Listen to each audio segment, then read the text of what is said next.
Hello guys good morning. आज Saturday र Saturday भनेपछि चक्क आज चाहिँ के हुन्छ रनिङ डे। सो आज हामी रनिङ थोरै हाइकिङ भनौँ। यो चाहिँ आज हामी अलवेज हाम्रो रानी पौवा जिमको अगाडिबाट सुरु गर्दैछौँ र दिदीहरू आउनुहुन्छ र भाइ आउँदैछ।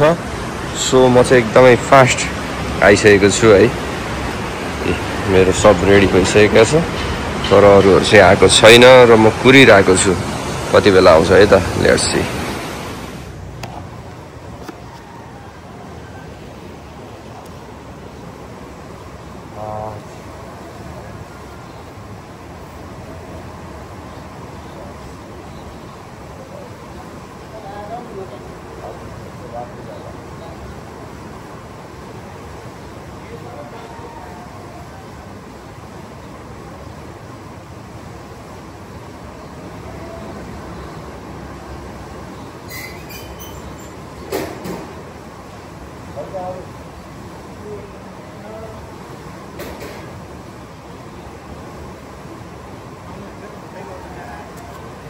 यस, सो दिदीहरू आउनु भएको छ, दुईजना दिदीहरू र अब दिदीहरू चाहिँ हल्का उतासम्म हिँड्नुहुन्छ अरे होइन, के अरे स्कुटरमा जानुहुन्छ अरे। र राजी भाइ हो अगाडि चाहिँ सर हिँडिरहेको छ होइन।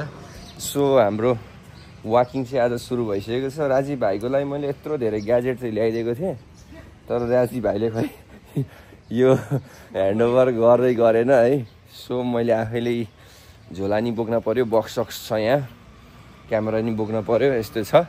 सो यो पुरानो धारा हो, यहाँबाट अब हाम्रो वाकिङ भइरहेको छ। र हाम्रो अमर दाईको मासु पसल चाहिँ यहाँ छ है, चट्ट लाएर। सो एन्ड आवर जेसिआई बिल्डिङ रानी पौवा। Wow, let's go. So this is me exhausted after the first के भन्छ अपिल है। फर्स्ट उकालो पछिको यो मेरो अवस्था यस्तो रहेको छ है। ल सो अब हामी लाग्छौँ अगाडि। या यो सुन्दर बिहानीमा यसरी वाकिङ गरिरहेको छौँ हामी है। यस, सो दिदीहरू हुनुहुन्छ, लेट्स सी, अलिअलि थकित।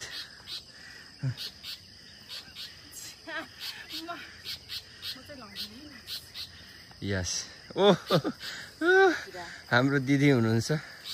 दिदीले आफ्नो सुन्दर मुहारलाई छोप्ने भन्ने कुरा हो। उहाँको चाहिँ एनवाइसी नो। वाह, सो यस्तो छ आजको हाम्रो हाइकिङ। पोखरा बजार तल, सो माथि यसरी हाइकिङ। स्याटरडे जस यसरी हाइकिङ आउनुभयो भने नि स्वास्थ्यमा धेरै सुधार आउँछ भन्ने हामीलाई लाग्छ है। सो आफ्नो स्वास्थ्यको चाहिँ अलि राम्रो केयर गर्नु पर्यो।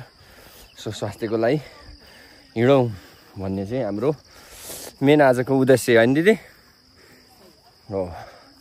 सो लेट्स सी कतिसम्म हिँड्न सकिन्छ। हाम्रो अहिले कति बजिसक्यो, 6 बजिसक्यो बिहानको। धेरैजना आउनु भएको छ वाकिङको लागि। सो हिँडौँ है त यसरी। ओ के भयो, फोकस नभएको। यहाँ आयौँ गोज्याङ्ग्रो साउको पसल। यो गोज्याङ्ग्रो साउ हेरौँ त गएर कस्तो रहेछ है। गोज्याङ्ग्रो साउ पानी दिनु त भन्नु पर्ला। गोज्याङ्ग्रो साउ त साउै रहेछ तर गोज्याङ्ग्रो रहेछ। सो हामी चाहिँ यो एउटा पोइन्टमा आइपुग्यौँ हामी है। सो यस्तो देखा छ यो एयरपोर्ट। यो पहिलाको डोमेस्टिक एयरपोर्ट भयो अनि यो त्यसपछि यसको यता यो चाहिँ इन्टरनेसनल एयरपोर्ट है। यस, ठुलो छ। दिदी जानु त गोज्याङ्ग्रो साउलाई बोलाउनु।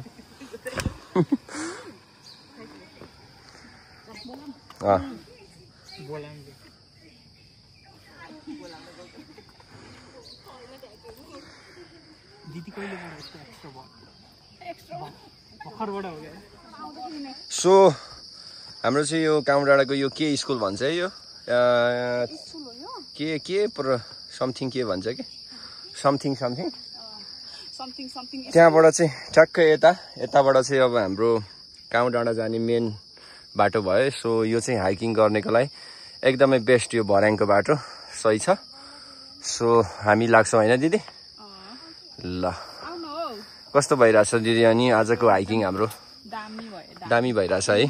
सो ठिक छ, दिदी चाहिँ राम्रै हिँड्नुहुन्छ र हाम्रो फुलकुमारी दिदी फुल लाउनु भएको छ। फुलको दिदी चाहिँ अलिकति एक्जस्टेड हुनुभएको छ होइन, तैपनि हिम्मत चाहिँ हार्नु भएको छैन। जस हिम्मत नहार्ने यो एटिट्युड चाहिँ मलाई मन पर्यो है। सो यसलाई चाहिँ हामीले सल्युट हान्नुपर्छ। सो यस्तो छ अवस्था। ल दिदी सल्युट हान्नु त। यस यसलाई भन्छ सल्युट हान्ने है। ल वाउ यस्तो छ है। आमा माथिसम्म छ। वाउ फाइनल्ली हाम्रो अन्तिम गन्तव्यसम्ममा हामी अलमोस्ट आइसकेका छौँ। एकदम नजिक छ।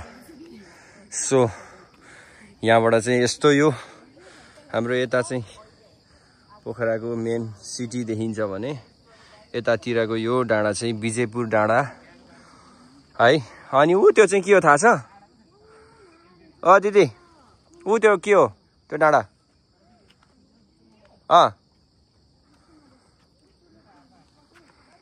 ल भन्नु त के हो?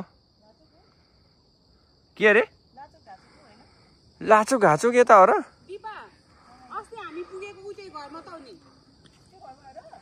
के गर्नु अरे दिदी?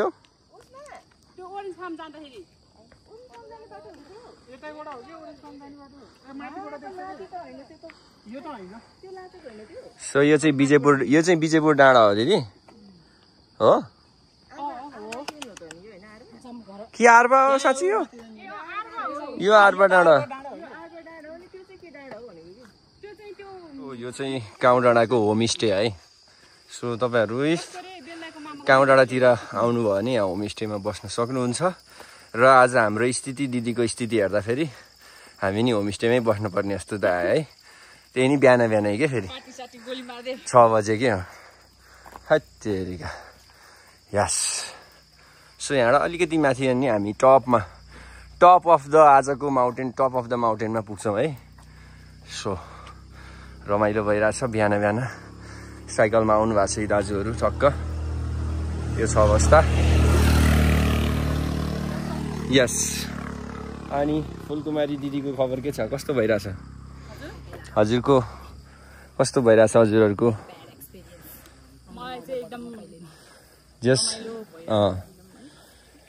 यस्तो हो के यात्रा हुन्छ होइन।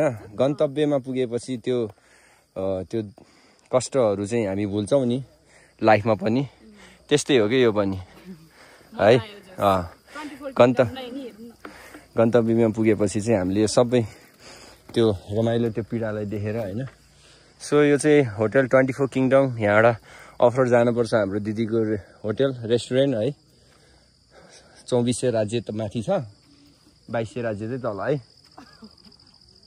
24 किङडम देख्न सक्नुहुन्छ। अब गाउँघरमा आउनुको यो छुट्टै है, छुट्टै मजा आउँछ। यो अर्ग्यानिक केरा हेर्नु है, अलिपछि रुखमै पाक्छ, रुखैबाट टिपेर खाने हो। सो यो होमस्टेमा आउनुभयो भने यहाँको अर्ग्यानिक खानेकुराहरू तपाईँहरूले खान सक्नुहुन्छ, देख्न सक्नुहुन्छ है। ल यस्तो छ यो पुरानो टिपिकल ढुङ्गाले छाएको घर यस्तो छ है। यस गाइज फाइनल्ली हामी आजको टप के अरे कार्की डाँडा काउँ डाँडा आइपुग्यौँ हामी। सो फाइनल्ली डेस्टिनेसनमा है। ल अझै पुगेको छैन, आउनु। अहिले अब हामी फर्किँदैछौँ काउँ डाँडाबाट। जस उस्तो लागेको छ, कुहिरो लागेको छ, ड्याममै भएको छ। त्यही पनि रमाइलो इन्जोय भइरहेको छ। यस आजको हाम्रो गन्तव्य यहीँ समाप्त हुन्छ है। फेरि हामी अर्को पालि यस्तै हाइकमा जाने बाचाका साथ सबैजनाले यतिसम्म हामीलाई हेरिदिनु भएकोमा धेरै धेरै धन्यवाद दिँदै आजलाई हामी बाई बाई गर्छौँ। सो फेरि भेटौँला ल।